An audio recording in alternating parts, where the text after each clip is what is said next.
It is imperative that an organization have a thorough and clear accommodation policy before needing to use it. A lot of times, folks are responsive and they wait until someone needs an accommodation and then they try to create a policy on the fly. And that means this slows down the opportunity for the person to get an accommodation. It's really unclear, or you're creating a policy that only applies to that person. Employees must know what their rights are, how they can request an accommodation, what defines a reasonable accommodation, and what is available to them. If you're not communicating this information with employees, it can be considered denying an accommodation, even if they never asked for one. Disabled people should be involved in developing the policy that you create, hands down. Hire someone if you need to. Reasonable accommodation goes way bigger than this. So I've linked in the slides the Job Accommodation Network. This website is so handy. You can literally search a certain disability or a certain, something that somebody struggles with, and it will generate a list of tools you can use and accommodations you can offer. So some unexpected accommodations or examples of accommodations could be an employee can bring their own support person. This is a legal accommodation. Someone can, if they're going to have a performance review, they can bring someone to support them, like a friend or a mentor or someone outside of the organization, as long as, again, it doesn't interrupt the essential function of their job. You can provide a privacy wall, curtains, or cubicle doors. These are things you can buy. You can allow work to be completed during hours when the employee is most mentally alert. You can offer executive dysfunction accommodations such as apps, on-site mentoring, or adjusting your own coaching styles. That is also an accommodation. And disability awareness training for the rest of staff. The accommodation is not always just what can you do with the person for the person with a disability. It's how can you create this space, including amongst the people they have relationships with. An example of accommodations is that New Coyote works asynchronously. We don't have set working hours, and we make it clear in our email signatures that it can take 1 to 2 days to respond to emails. And we publicly say we only check email twice a day, basically because we're a neurodivergent staff. We set up our working processes so that everyone who works with us understands basically the parameters of our working environment. And like, we just don't work with people who need like immediate responses, who need quick turnaround times. Like, that's not what we do. We don't have any kind of crisis communication or crisis or conflict response as a part of our offering, because of the way we like to work. And it hasn't really impacted our ability to earn money. Yeah, I sent out an email to like a list of people one time and I got a bunch of responses, automatic responses that were like, I'm unable to check my email today between 2 and 4, or I'm out for the rest of the day. I'll get back to you tomorrow. And I'm just like, since when were we expected to tell people we might be busy? Like I expect people to understand that I might take like 1 to 2 days to get back to them. And that just needs to be okay. And I'm not setting up an autoresponder for that. People need to understand that we're humans and I get to decide what's a priority for me and the rest of my clients. And this kind of brings me back to like the whole thing here is like, I know I just spouted a bunch of information to you because you need to understand your legal responsibilities as a manager, employer, a self-employed person, however that applies to you. But again, what's the most generous thing you can do? What's the most radical thing you can do? And then come back to this training or read the Essential HR Handbook is a great resource, and make sure that it's not breaking any laws. But just because like this is the way we've always done things doesn't mean that's how it has to be done. Like you can really get creative in how you offer HR services and support to your staff. This website is so friggin' helpful. So I just clicked the employers button. There are you can download templates. You can, yeah, guidance and resource documents. But the thing that I love is, so down here, I can search by disability. So let's say disability, autism, and it will give accommodation ideas for all of these categories. Managing time, memory loss. So like reminding someone to respond to an email every time is an accommodation. If someone says, I need reminders, or I need you to check in and remind me like what I'm supposed to be doing every week, that is an accommodation. So yeah, all of this break reminder software, some people forget to take their breaks. So there's products and there's also strategies. So these are things that you can do as a manager or teach your employee to do. And then so let's say let's say the limitation is auditory processing. Auditory discrimination here. And then there's all of these apps and services here, noise abatement, like information services. This website is great. So it will tell you a lot more about accommodation than I possibly can. And you can start here when making your accommodation policy.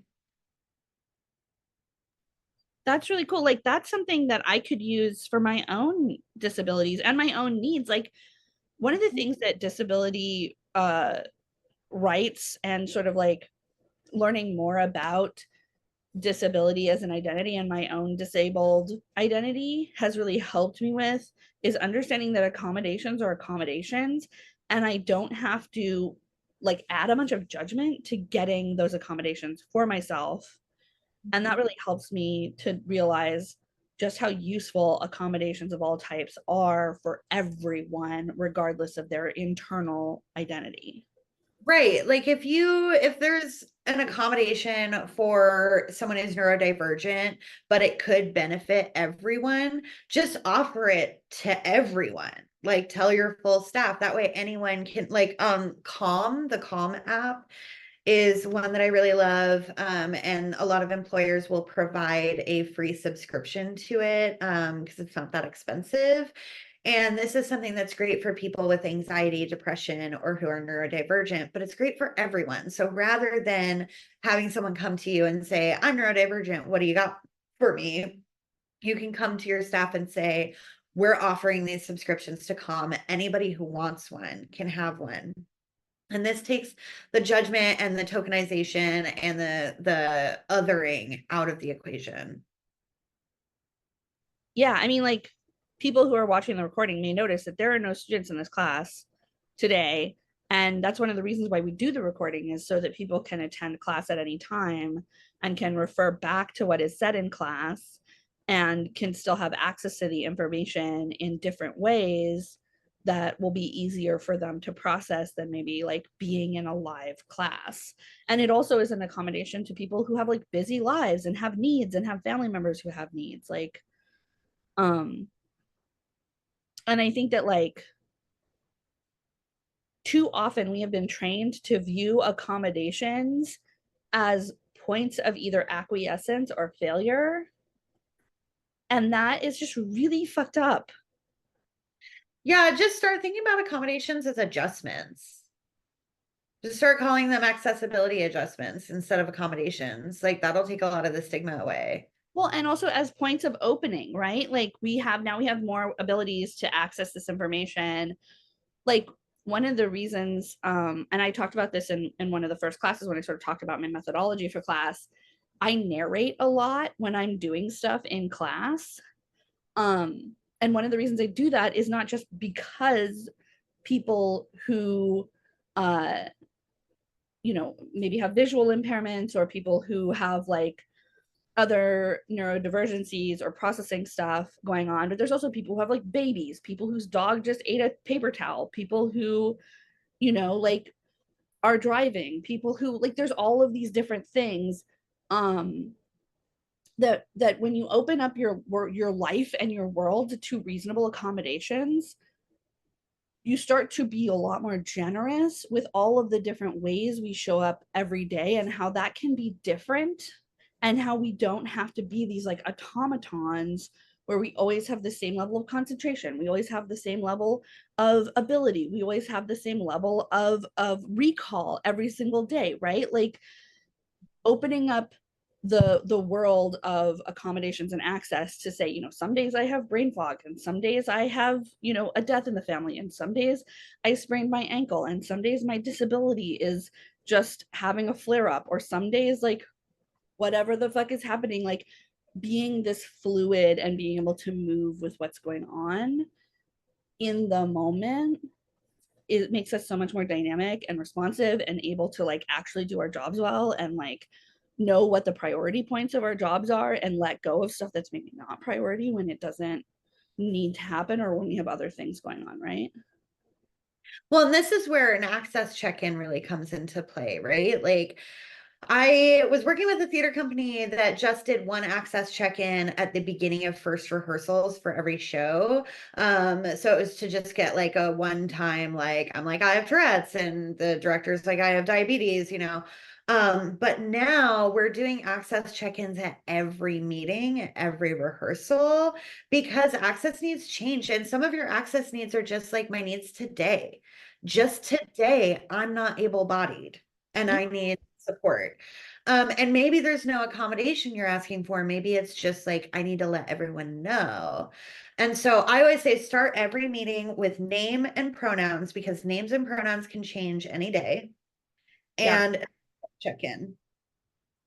Yeah, and I learned that in the dance space actually, is because that makes total sense, right? When you're dancing, you might have different access needs every day. And it is just, it's been such a wonderful tool to be able to use. And I also confess that I have a hard time operationalizing access check-ins because my brain was taught to run meetings and run classes and run a lot of things in one way, and being able to shift and say, oh, that I can access check in.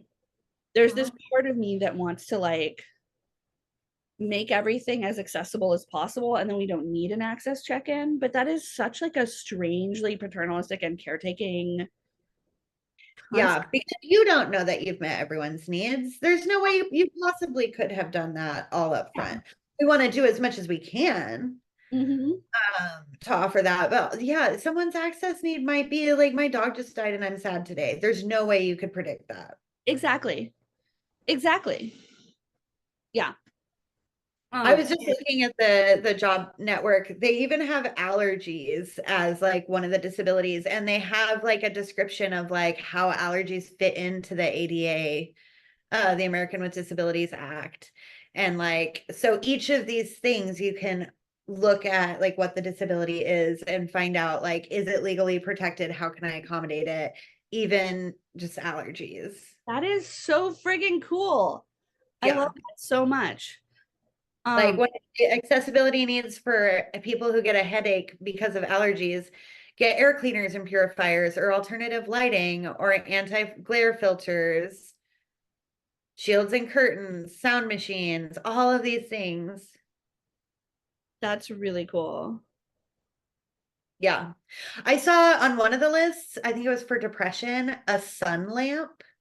If you provide employees with a sun lamp to give them that helps with depression. Yeah. Vitamin D. Yeah, you can get really creative. Well, especially a lot of office spaces don't have direct access to sunlight if you're Mhm. in like a big building. Yeah. Also, like, can you let a person with disabilities make their own choices? Can you just give them a budget and be like, you tell me what you need? Again, this is one of those things where like we don't want to put the emotional or mental load on the person to come up with ideas that are your responsibility. So you still want to like offer things up front, but like if you have the option of just being like, do you want to source your own needs? Here's a budget. Like, why not do that?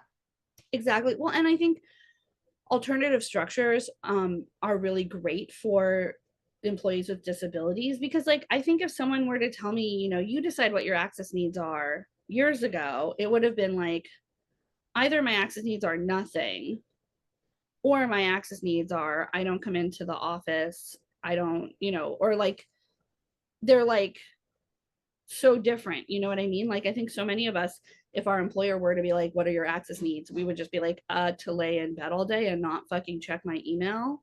To not work.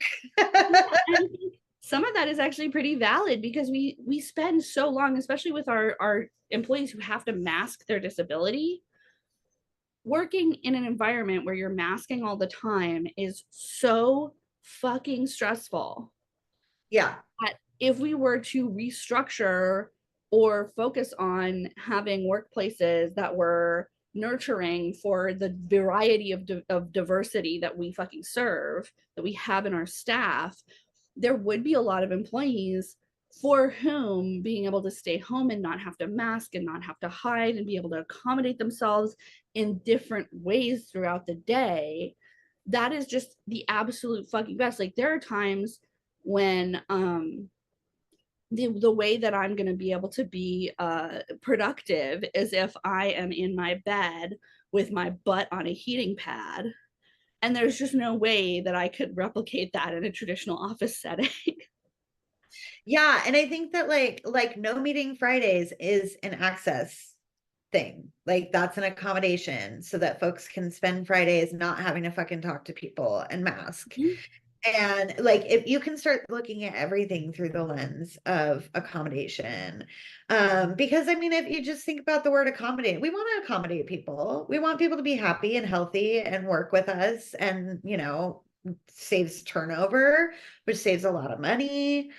I have a lot of thoughts around access for people who menstruate and offering sick days for people who menstruate, offering people to take like 3 days a month off or something. Mm-hmm. Uh, and I don't think that that's gender biased. I think it's accommodating an illness or disability. It's a long-term disability, really. Mm-hmm. So there are things like that that I'm like, how accommodating can we get? How creative can we be with this? Well, and one of the gifts of having like a really disability focused work environment is that people can say, like, I had a really hard, I'm like having really bad cramps right now. So I'm going to give this to you and I'm out for the rest of the day. And when we are focusing on systems that support our productivity rather than our performance of productivity, we can do that shit because we know things will come up. Um, there's something else that I thought about that I totally spaced on. Oh well. Yeah. Yeah. I mean, and like I said, like there are like, yes, let's approach things as if we can trust everyone and we don't have any fears about people like taking advantage. And I don't think anyone really does take advantage. I think that there are definitely people who um will maybe be taking more days than everyone else, and maybe your assessment is that they don't need them, or someone who's like not being as supportive to the rest of the staff. But I think all of those things are a lack of skill, not a lack of will. Those are things that are like need accommodation probably, and it's not just someone taking advantage. Like there's a reason, there's a block that is creating that behavior. And also, it's okay to like have work accountability. It's okay to call someone in and say, we need to work on your productivity. Like you're not supporting the team. What's going on? But start with an accommodation, start with an access lens.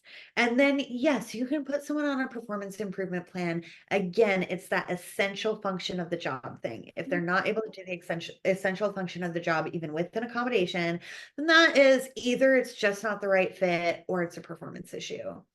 Yeah, like I think that there is this, it's like with gentle parenting, there are all these people who are like, oh, gentle parenting, what are you gonna do? Ask the kid to please, you know, I don't know. A lot of people make fun of gentle parenting. And I don't really get it because it kind of feels like, somebody's not dealing with their own trauma.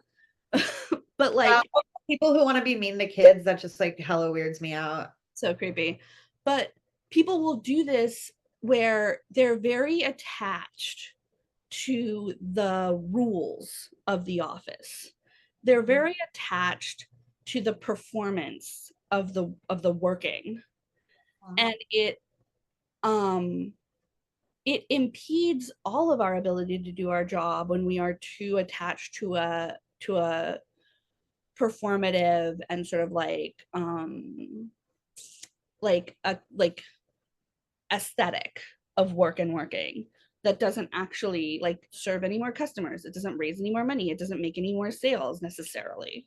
It's not like using busyness as a currency. So people need to look busy. They need to talk about how busy they are. They need to talk about how over capacity they are. In a lot of cases, it is true.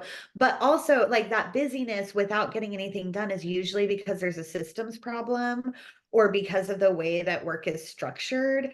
And there's people who feel like they need to show how busy they are in order to have power. I see like executive directors all the time be like, well, I work 60-hour weeks. And it's like, that is not an excuse for you to be an asshole. And also like you're the one creating the system. So that sounds like something you should figure out. Like I work for myself now. Honestly, I was only ever getting about 4 hours a day of real productivity out of each day. And that's why I don't charge hourly now, because I get things done faster and more efficiently in 4 hours. Um, and I wouldn't make Yeah. any money. Well, and yes, and yeah, like I was only ever efficient, yeah, for 4 hours a day. I've got about 4 hours a day in me. So we work 20 hours a week here. And like, I don't know, it just feels like we're doing this thing where we're lying to ourselves because we were lied to, right? When we entered the workforce, we were told that this is how you're supposed to work. And we bought it hook, line, and sinker, and we started doing this toxic working.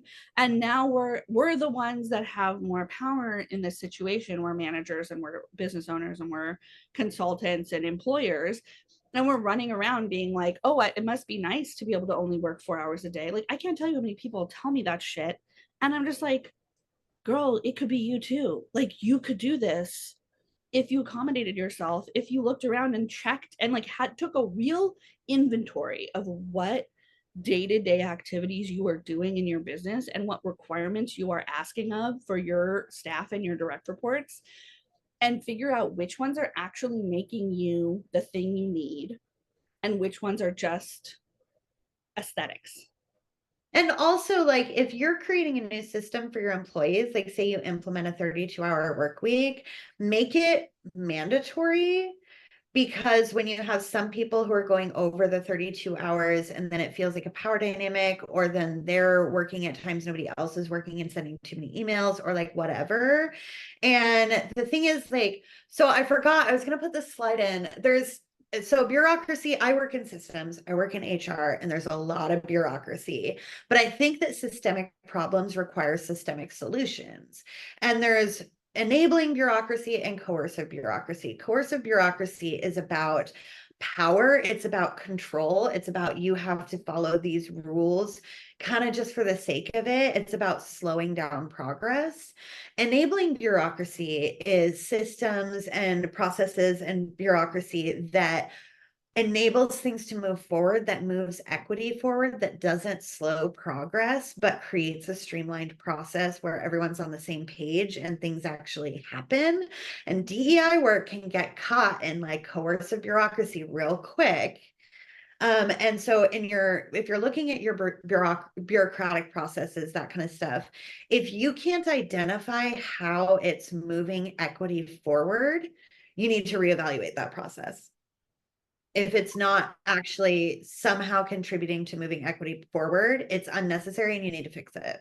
Well, and it's so easy when you are really justice minded to get caught up in paternalism. Like when I was first starting New Coyote, I was really adamant that we all only worked a certain number of hours, like in between a certain number of hours, which was like 2 and 7 p.m. Mm-hmm. And I was like, why am I upset when people work outside of those hours? Well, because I perceive that they're overworking. Okay, are they overworking or is this my perception? So then I interrogated that and asked a bunch of questions. And then I realized, no, this person is working at 9 because they showed up at 6, right? Like and then it sort of helped me transform my idea of like, why do I need this person to work between 2 and 7? I need me to work between 2 and 7 right now, which is no longer true. My body changed, my habits changed, my health situation changed, my family situation changed over the years, and I no longer work between 2 and 7. And so by accommodating all the diversity of different needs in the workforce, I also accommodated my own needs to have, now I work between like 11 and 3, like wildly different hours than what I started with. But because I have this policy where we work when we work, I'm able to do what my body needs. I'm able to do what my family needs. I'm able to do what my traffic, what the traffic needs, like all of these other things. And it's okay to, if it's part of the essential function of the job, it's okay to expect like an hour overlap of two people to make sure that they can collaborate or like send emails in real time. But again, are we creating a false sense of urgency? But what you're talking about, basing your work based on your body, this is indigenizing. Like my motto is, I'm just out here trying to indigenize the nonprofit sector. We've talked a lot about decolonizing as a sector, and decolonizing is about breaking down systems. It's about eliminating, eradicating racism, colonialism, and these systems. But indigenizing is the next step. It's about applying indigenous wisdom to the way we do our work. And what you're talking about of being in tune with your body, of changing when your body is changing and not staying rigid to something, that is indigenizing. So you've removed the regular work schedule, which is decolonizing. And now you're adjusting based on your body. That's indigenizing. I think my next blog post is going to be about this, but like doing your work with the seasons. Ooh. So like if you look at your whole organization, why do you do a spring gala? Well, does the spring gala, is that a productive time for everyone? Like I know once the weather gets nice, I can't work past 3 o'clock. I want to get out to a patio. I want to lay in the sun. I want to be in a park. So for me, I work earlier in the summertime, and I'm actually more productive in the wintertime because I don't want to really go out and do stuff. So like for me, doing a year-end fundraiser is great. Doing a spring or summer event, I don't want to do that. It's not during my productive times. It doesn't make sense with the seasons. It doesn't work for everyone else, and so just because it's like all people do fundraisers in the spring, well, do they have to? Because then you're competing with all the other people doing fundraisers in the spring. Right. So And yes. Oh, go ahead. like in a world where we have so much overlap and so much overwhelm, doing a spring gala with everyone else is just, it's wild to me. Yeah.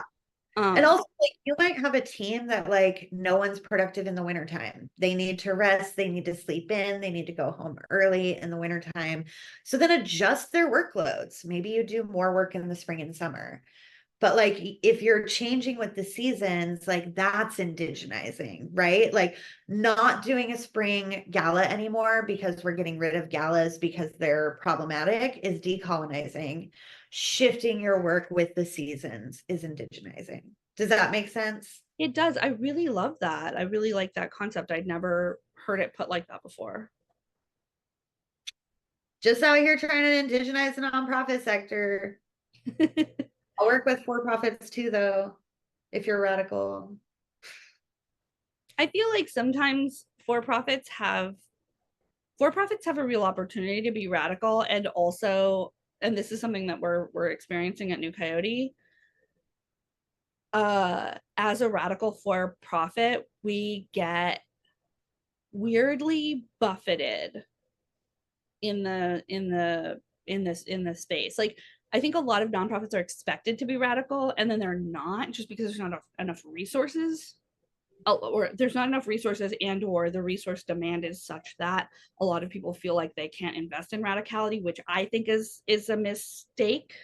I don't Or think, they're controlled by corporate money. or they're controlled by corporate money, which, again, I'm of the opinion, and this is like a dangerous opinion that not a lot of people share, and I don't think a lot of people should share it, honestly, um because my risk aversion is very weird. But I think that if corporate gives us a bunch of money, we should spend it on radical shit. And if they don't give us any money after that, that's their problem, not ours. As long as they're not trying to have influence over programs, take their money, because fuck them, they should be giving their money away. If they're trying to buy influence over programs, don't take their money. But honestly, And then tell people what they did. yeah, most foundation money comes from plantations. Most of that is slave money. And like people have a lot of feelings about like, should we take this money or should we not? Well, fundraising, philanthropy, that's that's wealth redistribution. Mhm. That's mutual aid. Like that's redistributing, like putting money back in communities that they deserve. You should definitely, like, if you're a white-led organization that serves white people, maybe you're not taking that money and making sure it's going to BIPOC orgs. But like, take the dirty money because it's there, it's supposed to be redistributed. But if they're trying to impact your processes, your programs, how you do work, if they're trying to own you, don't take that money. And you're right. Yeah, tell everyone. Yep, tell everyone what they did. Well, and so then as a radical for profit, we end up in this weird space where we are not expected to be radical. So then when we are, people are like, what the fuck is happening? And then also like we're doing well and we're succeeding for the size we are, and it's it feels somewhat difficult to grow because the growth plans that are out there or the expected path of growth is very, very, very capitalized. It's very, very like couched in white supremacy. And so I think a lot of my fellow radical or like radical for profits, we do what the fuck we want and we're fine. And either we've decided that we are not interested in growth, or if we're on a growth ticket, it's very weird. Mm-hmm, mm-hmm. Which Yeah, on my website, I just like put radical in as many places as I can. Like, you can work with me if you've already done your DEI work, if you've already done this, if you're ready for radical solutions, yeah, like otherwise I'm not the person for you. But I think, yeah, I think that there's a lot of like smaller for-profits that have a lot more flexibility to do some radical stuff because they're not obligated to like foundations and stuff or needing to like raise money, but so many of them don't. yeah, and I think that it's like, it's this sort of through the looking glass thing where a lot of people are still, we're just indoctrinated to this system, and we're taught that if we go outside of it, that's certain death. And it's like that's like cult thinking. Yeah. Well, and we're so stuck in the way things have always been. Like I did a workshop on ethical hiring, and I mentioned, of course you give the interview questions 48 hours ahead of time. And I kind of like moved past that. I was like, yeah, duh, like that's what we do. I thought it was industry standard. I thought this was like, of course, like you don't expect someone, they're not going to be in a job where they have to come up with like thoughtful answers on the spot like that. Most of us are Yeah, like writing drafts and proofreading and like whatever. So, like, why would you, maybe if you're a newscaster, but like, I mean, even newscasters have teleprompters. Like maybe if you're working yeah, crisis PR, that's when you don't give the questions. sure. But like and people were coming to me like, I'd never thought of that. I've never thought. And I'm like, it seems so simple. So it's like, get imaginative. Like, think about all the things you could do outside the box. And then just make sure you're not breaking any laws, you're not harming anyone, and you're not going to get sued. Honestly, you'll probably get sued. But that just happens. That's like a rite of passage. I was with an organization that got sued for wrongful termination. They weren't wrongfully terminated. We got through the suit. Most nonprofits at least have directors and officers insurance that covers those costs. I think for-profits probably have a similar thing. Being afraid of getting sued limits so many people. Like I was talking about, this was in your class. When I took your class, I mentioned like getting rid of must be able to lift 45 pounds off of a job description. Because if somebody else can do it, like if there's someone else who can lift that box, like then why is that a requirement for a desk job? And one of the people who worked for a law nonprofit was like, but like it's to cover our ass in case they sue because they moved a box and they broke their back or something. And I'm like, imagine a world where they never have to move a box. Yeah. And we create, if it could be accommodated, then why is it even on there? Like, imagine a world where somebody else moves the box and just take it off. But Or yeah, in the world where we don't make boxes that are 50 pounds if none of us can lift 50 pounds. Right. Like we don't have to fill an iron mountain box with papers. We can either put it halfway or a quarter or get a different fucking box. Like it's we've been indoctrinated into this standardization for such a long time that yeah, like dreaming and like I think that's one of the reasons why you want people to work only 4 hours a day or something like that, because you want them to be able to go home and like go to a pool party and like go for a hike and go for a dance class and go to a protest and like have these other experiences that are fulfilling their purpose, so that when they come back to work they can actually have the like mental capacity and the capacity for like hope and visioning, where they're like, what if we only filled the box half full? Yeah. Like, because we've just been so automized in this space that it is actually going to take kind of an extraordinary measure for the imagination that we have in other spaces of our lives to follow us all the way to work. Mhm. And that's where like classes like this are important. And like I consider myself in part of in the conversation, like I'm a contributor, I'm not a guru. And Yes. I'm like taking as many classes as I can. And I use that extra time that I'm not working those 4 hours a day to like consume information and like learn how I can contribute to the conversation. And the more people are having these dialogues, the more people are having classes like this or posting videos or doing TikToks or whatever and giving people ideas. Like I could just do a TikTok that's 3 minutes of me just listing off accommodations that maybe no one's thought of. Yes. But that would contribute to the conversation. Like we don't have to know it all. If you're concerned about a legal liability, talk to a lawyer or an HR professional.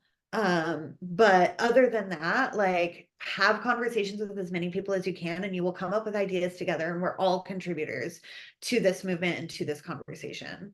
Well, and that's one of the things that I love about thinking and accommodations is there are going to be there are going to be things that I forgot. There's so many more things that I've forgotten, right, about doing this work than I currently can remember.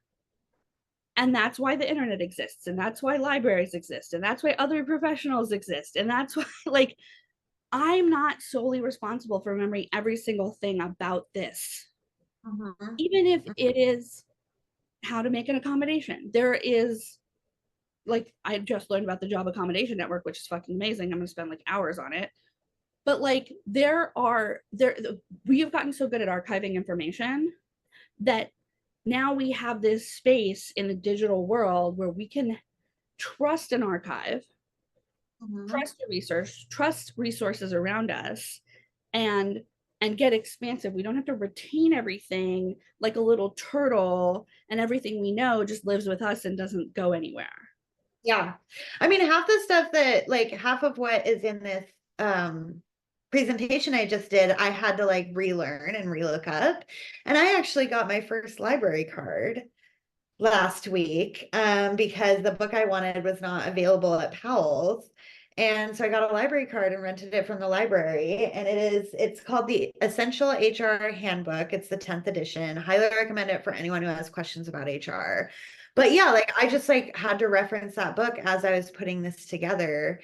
And like yeah, you can't retain all of that information. You can always reference things. There's great resources. Yeah, the job accommodation network the other day, I was just like selecting all of the different disabilities and looking at all the options. It was like almost like a game or something. Like I It's was having so fun fun. with Yeah, it. you choose your own adventure for like, I mean, any I feel like anyone who is a manager and has not played some kind of game like The Sims or Animal Crossing or Stardew Valley, like we love managing things. Yeah.